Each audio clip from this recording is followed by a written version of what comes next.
Good morning, everybody.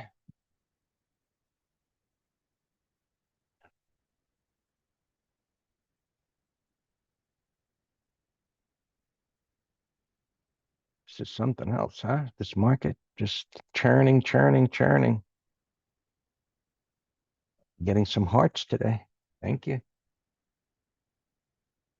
All right. So what we have here. Yesterday, we got a red day. Most traders become deathly afraid of red days if they're long. Move that over there. Markets haven't really, well, certain markets haven't moved very much. But we've just been in this churn. The Qs have been stronger. I think you know that. And so one of the you call it a rule, call it a concept, call it just guidance for your day-to-day analysis, or if you're an intraday trader, bar by bar, and whatever time frame you're trading in is, especially those of you that are still using indicators and oscillators, and you start seeing, hey, my oscillator is overbought, the market can't go higher. And the market usually would go, oh yeah, trader, watch this. And especially if you're short, it'll, you know it's going to intensify. Anyway, just a general rule of thumb. It's so simple.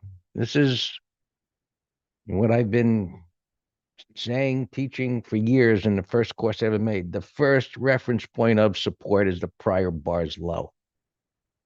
Apply that to whatever time frame you're using.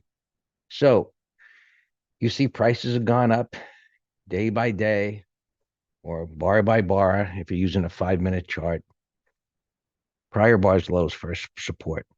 It hasn't violated. Well, here it violated a prior bar's low, but then it rallied back into that bar, closed green and near the high.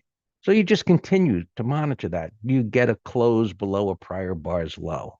And then as I'm eyeballing this, I don't think it closed below. Actually, it didn't close below the prior bar's low, but it violated it. So violating a prior bar's low, does it close below a prior bar's low? Is today that day? Yet to be seen. So looking at the Qs, see where they're at, and they're in the middle of yesterday's range, so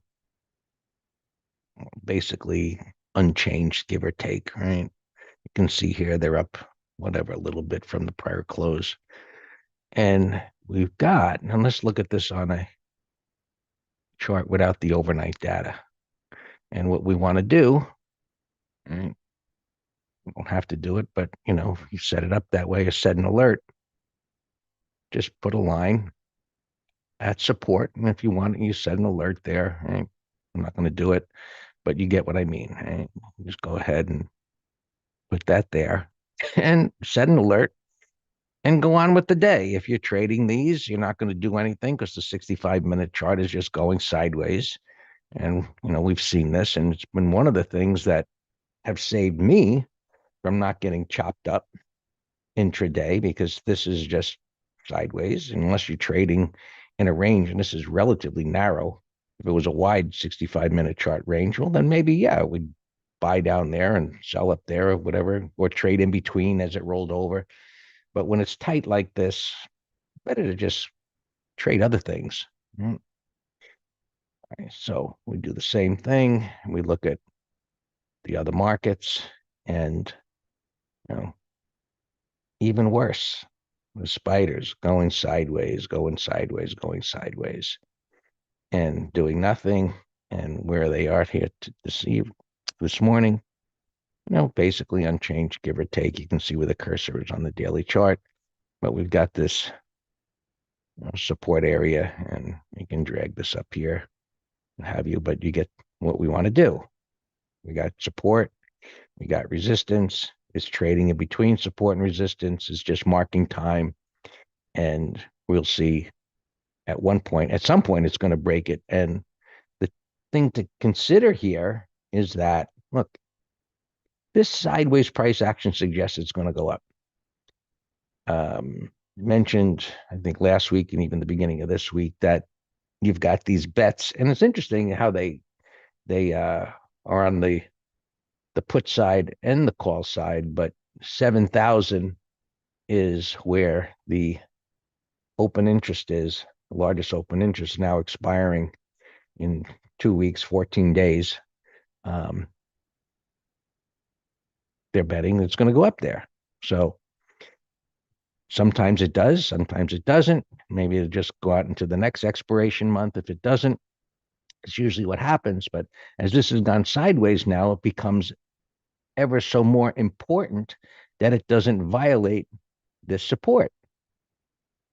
You got a prior bars low, and now you got all these bars that are clustered together, which makes it even more important or critical that if it violates that, it could have a substantial drop because there's very little support. So sideways at resistance is supposed to go up. That's what we assume. SPX, and I didn't show yesterday, but I did put the link in there. But here's today. And interestingly, this hardly moved from yesterday, but the call strike moved up substantially. I think about, what was it? About 15 handles up there. It moved it up to the next resistance area, but still above 6,900. So we'll see if it gets there, but they're bidding up or buying calls in anticipation it's going to go up. And based on the price action, that is what it suggests. So we'll see if that happens. Will it get up there today? I don't think so. You know, thinking isn't trading. It's setting up thoughts and then we see what actually happens, right? It's a bias. So is it going down here today? I think not. And most of the times it does not go to either one of these four strikes. Average true range is contracted tremendously from going down and back up again. On the way back up here, it was over 100. So all of these ranges contracting day to day ranges, not moving very much. So makes it, this is just one piece of information that would suggest that don't expect too much. Whereas where the ranges are big, trading the futures or leveraged ETFs make more sense because they're moving a lot. Right now they're not. Right. IWM, 2 days. Right. Money going into what hasn't been moving, right? Or hasn't moved. Small caps, regional banks, transportation stocks. There's money rotating into laggards and not, well, they're not collapsing, but they're not doing much of anything. The high cap stocks. So that's near a new all-time high. Where is it right now? Flat. It was pretty quiet here this morning. Not much of anything moving. And I think it seems everybody's waiting for that interest rate decision, which I don't know what the CME watch tool says, but this says 100% there's expectation that they're going to cut. So I don't know, this kind of a move, maybe they're even in, I don't know what the CME watch tool said, but maybe they're even anticipating 50 basis points. A quarter has got to be, in the bank. But yeah, took a quick double take, full right. Nice. Oh, nice call on GR. Yeah, yeah. That's cool. Yeah, yeah. The quantum stocks were great yesterday. And RGTI, which you mentioned yesterday, that was up like 12, 13%. And some of the others even did better. So yeah, they were definitely in play, and maybe they're going to continue. So they look great. Bunch of data at 10 o'clock. Yeah, look, I don't know. The economic data, it always can jiggle the market, but I think overall, it's all about this interest rate decision. And as I mentioned, the expectation is they're going to cut. I don't even know if it matters if the data comes out that isn't totally in alignment with it. I mean, if it was something drastically out of alignment, maybe, but I don't think it's going to do much of anything. Internals, and these are just day-to-day stuff, but You can see this is the sentiment, one of the put call ratios, and it's where it's up at this level. Um, the moving average that I use with the bands, I don't have that platform open right now. It's just inching into those bands. So sentiment is reaching a bearish extreme and breadth is already there. So look, the market has been doing anything. So with the internals reaching the level that they're at, it becomes even more important that it doesn't violate that sideways consolidation. Here's the 10-year, really, you know, up and down. Markets are just ignoring it, whereas, this move down helped the markets move up. And they're just in this big range bound thing going on here. So looks like they're bottoming on the weekly. You can see the weekly chart here, because if interest rates are going to go up, and that might be a good thing. Maybe all this stuff Trump is talking about, trillions of dollars going to be invested in the country and jobs, which the staffing companies are getting destroyed. You could look at paychecks. Um, maybe interest rates moving up. Are they betting on inflation, or are they betting on the economy doing better and there's a greater demand for money? So I'm hoping it's the latter as we go into next year. And that would, if that's the case, the markets having been up as much as they are, there'll be a correction along the way, but they should continue to go up. All right. Bitcoin, maybe going to roll over here. It had this move off of the low. It's been stuck at this resistance area. And for the moment, you can see this, how it's rolling over and it's under those two prior bars lows. So that's opening up the door to some pullback here. Oil continues to just do a lot of nothing. I suppose that's okay. No influence there. And let's look at gold. I think that's going higher. So maybe these economic reports jiggle this around. So look, when we have patterns like this, it's black and white. It's in an uptrend. You use moving averages, they're pointing up. The shorter above the intermediate term and the longer and all of that, and bullish price action. So it's going up until proven otherwise. It looks great. Nice so far. Bullish 180 reversal in silver. That suggests it's going to continue to go up. Buyers on dips, shallow dips. So still bullish there. And, well, you know what? The things that haven't been moving, why is that? Something wrong here? Some kind of split or something wrong in my data. Oh, probably something, whatever. Regional banks going up, they look good. Uh, Software, bounced. This is a broken chart on the weekly time frame, violating major support on a weekly time frame. That's a bad.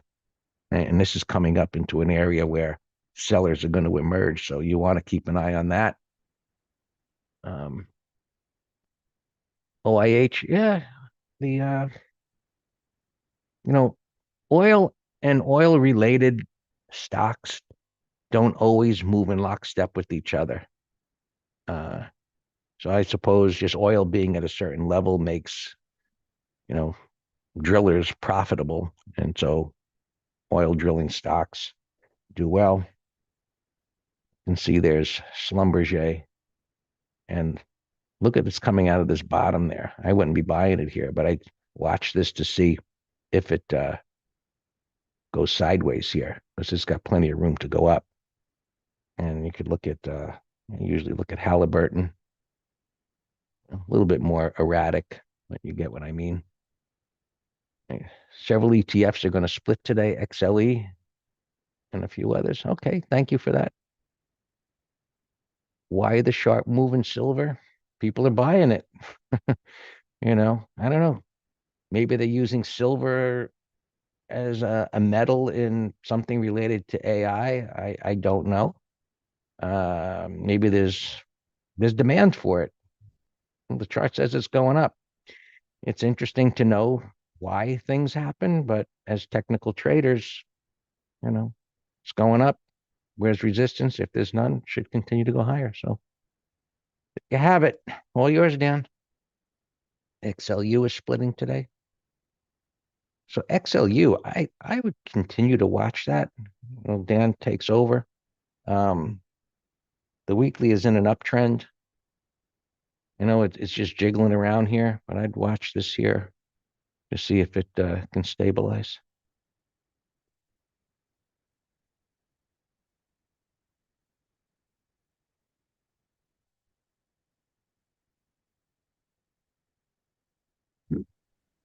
Good morning. Happy Friday. 0 DTE. Got a little soft pre-market, but we're bouncing here now.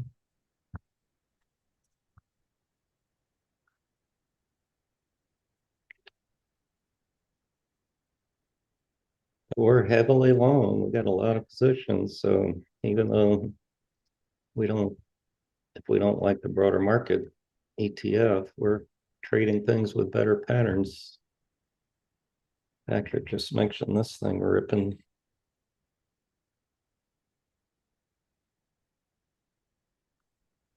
Yeah, that's incredible. Look at it started down here at $5. $5 to 450. 10 friggin' credible. What do they do? I'm just curious. What the heck got that thing going? USAR, one of these. Yeah, there's so many bottoming patterns that we traded a bunch of them yesterday and recently, and that was a big move yesterday. So let's see if it sets up as a 1, 2, 3 for Monday. Yeah, curves on my list right here, and that's a 1, 2, 3. Or I'm hoping for one for Monday. Yeah, another. You know, when people say charts don't work, it's like, really? This just collapsed, and this entire 3, 4 weeks is a picture of supply and demand equalizing. It got to a price, 70 to 75 bucks, and demand came in and it couldn't go lower. And then demand exceeded supply and it started breaking out.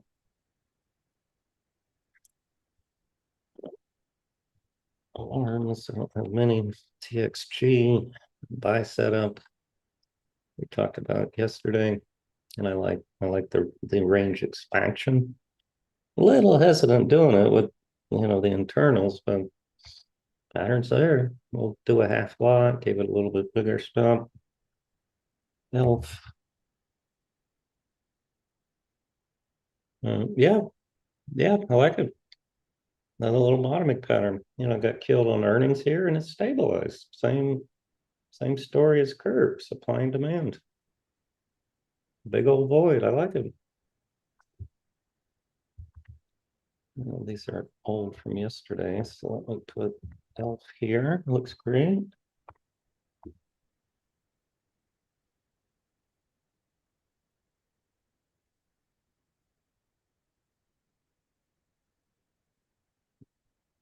QBTS alarm. Yeah, we traded all 4 of these in the quantum computing. We were watching them on Wednesday afternoon, and we said we're going to be all over these yesterday, and we were. So we're still in these. We took our money on the put spreads because we got such a wonderful gain in one day, but we're still in them directionally. Reddit alarm. I don't know why that went off. Deck alarm. We're in that. We're in trail mode. So that looks good. And those are all the alarms. The big news here this morning is Netflix buying Warner Brother. And you know what the Wednesday's bar tells me? That gap and breakdown. that's totally telling me that the market knew it. You see, so they made the announcement this morning. Stock market knew it on Wednesday that Netflix was going to buy them, and they didn't like it. They didn't like the deal. Yeah, I know there's antitrust issues, yeah, but I'm just, making a comment here of, we were saying, whoa, what's going on with Netflix today? Um, so they're buying Warner Brothers, but there's no pattern here. Commentator on CNBC said they won't have to pay for all this streaming of other people's, I guess, Warner Brothers content, which should make them, if it gets happens, so much more profitable. Well, of course, that's what they're buying their assets, and they're in the movie business. But Yeah. So who's going to outbid them? I think they had the most motivation to, pay up for it. oh, well, that's an incorrect statement because I forget who the other bidder was, and that's all over the news this morning. And another company bid $30 cash, and they're saying, WTF, you didn't take the best bid, you didn't take the best purchase price. So yeah, I'm already sick of hearing it. The two business channels, that's all they're talking about this morning. I'm tired of it. Let's go to earnings. I didn't do any myself. Got a couple of bearish gaps. HPE 21, got in the middle of nowhere. All right. Yeah, I think you're right. I think I saw Paramount's name. All right, no pattern. So HPE could be a call or put spread or Condor. $15. That's a big gap, but it's ugly in a downtrend. Look at all three of these moving averages. So, I got, even though it's a big gap, I have less confidence that this gap's going to hold because of the downtrend. RBRK, $85, gap's too big. So, a 0 DTE, I'd favor more of a call spread, 30-minute low, but it's acting very bullish pre-market. Yeah, and Patrick, that's David Faber's one guy, right? But the chart says big institutional money said that. So money spoke instead of just one guy yakking. 65. All right, see, this is a better one that I think might hold than that other one. So let's put Daku here and we just watch. But the idea would be on 30-minute high, 0 DT Pittsburgh. S-Fix gapping down, slopping around, no pattern, cool. $88, gap's too big. Maybe 30-minute low call spread, but this is a bull flag. And that's a bull gap, and it's a bull weekly, monthly. So, I would never do a call spread more than today on a gap like that. But let's, come back at 10 a.m. and see what it looks like. 102. Nothing. Alta, I haven't looked at you in a while. 570. That's a bullish gap over a red bar. Whoa, look at the volume yesterday. That caught some people off guard, dumping their stocks into earnings. And I'll bet if they did, they're not happy today. That's a bullish gap. It's pretty darn big, so I don't have an entry plan. Sportsman's Warehouse. Wow, capping under $2. Wow, that thing that looked like it was on its deathbed over here. It went under $1. But that stock's having problems fundamentally, that's for sure.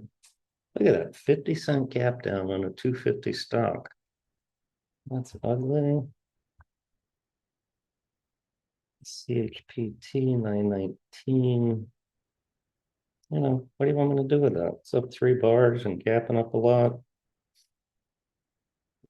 It's just, there's no setup. It's an ugly gap. First, look at this, down 230, $10 stop. That's nasty. Um, it's ugly. But I don't know what to do with it. Gapping up 306, right there on the 50 MA. An ugly gap. You just got to come back. See how it stabilizes. Suave 910, no pattern. And Suave's cousin is Ruger. The Ruger's weaker, but this would have been on Wednesday another one of these bottoming pattern trades. That would have been a good entry there.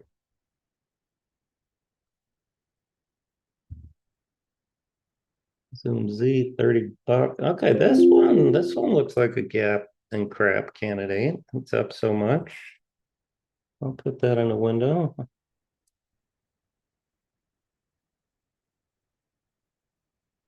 Zoom Z. Visco, Sam. This is in Sam's ETF. Victoria's Secret. Nice job, Sam.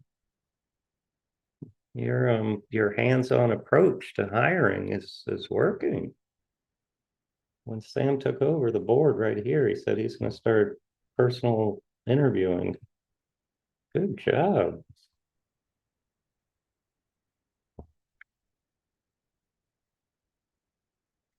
So I will watch it for a possible one 30-minute low. This was an igniting breakout. It's opening down a few pennies, but your entry was yesterday or Wednesday, but nothing new. All right, those are all the earnings. Market's about to open. These are just miscellaneous. I got a ton of these bottoming stocks still. Hims looks like a put spread.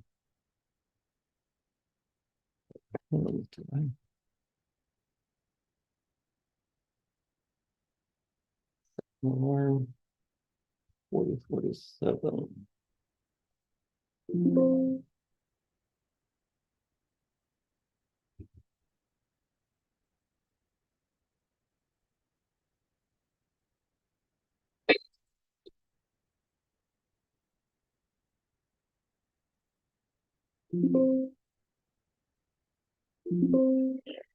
Alarms going off here, but yeah, Hims put spread I like yesterday's high.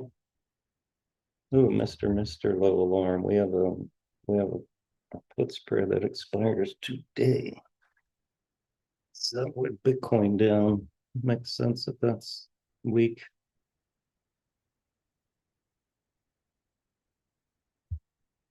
Wow, Q starting off with a bang here on the 5-minute chart. The only thing really moving is Google and Tesla, but no pattern on the bigger time frames. Wow, look how chaotic Tesla has been in the last few months, man. But wow, but still it's higher. NMAX we bought yesterday.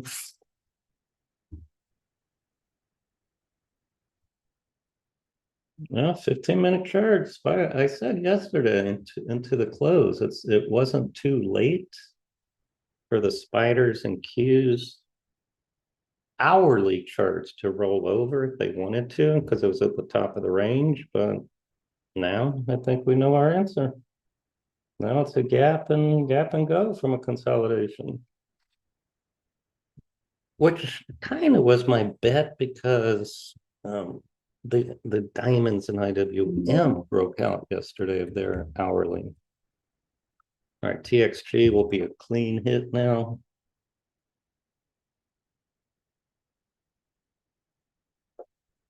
I thought it might have gapped over the entry, but it's not, so that's good. AMD up alarm. We did a call spread yesterday, but I moved stop break even, and that's a big bar on the 5 minute. So that one probably stopped out break even.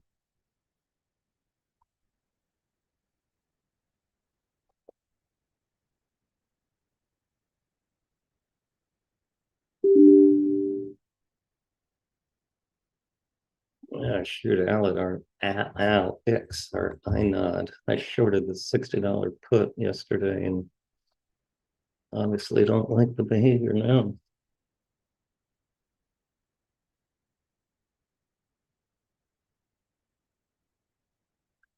See if they have, I'll sell some more calls against it. Check. Let's see how I want to manage this dog. Or short stock.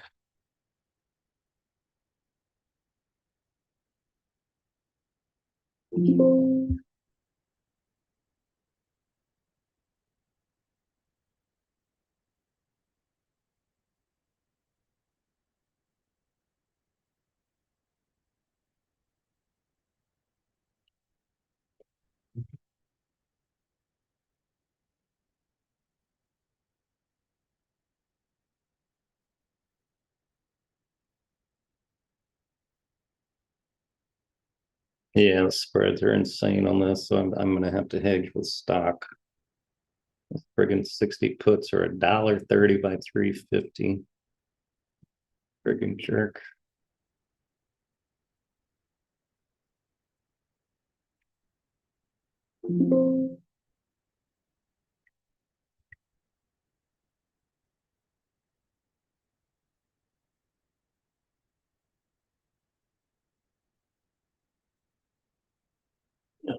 AWO alarm.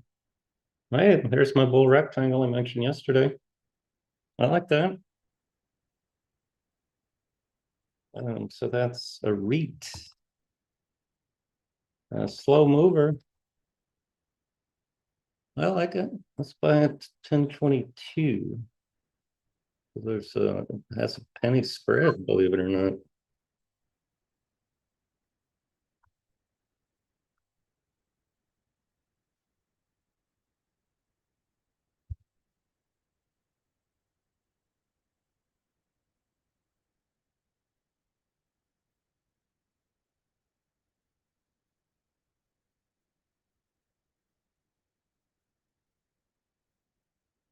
And 22.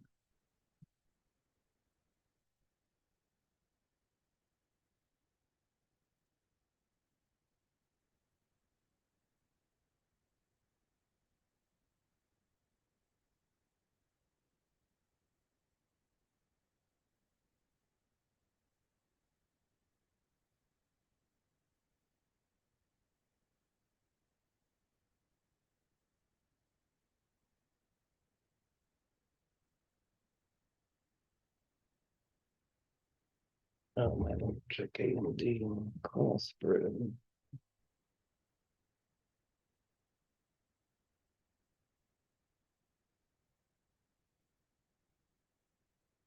We did the 222,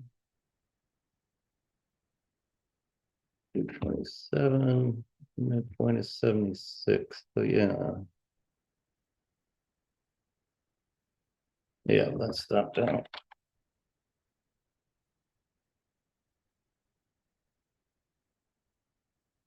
All right, ELF, bottom right. 30-minute high, maybe.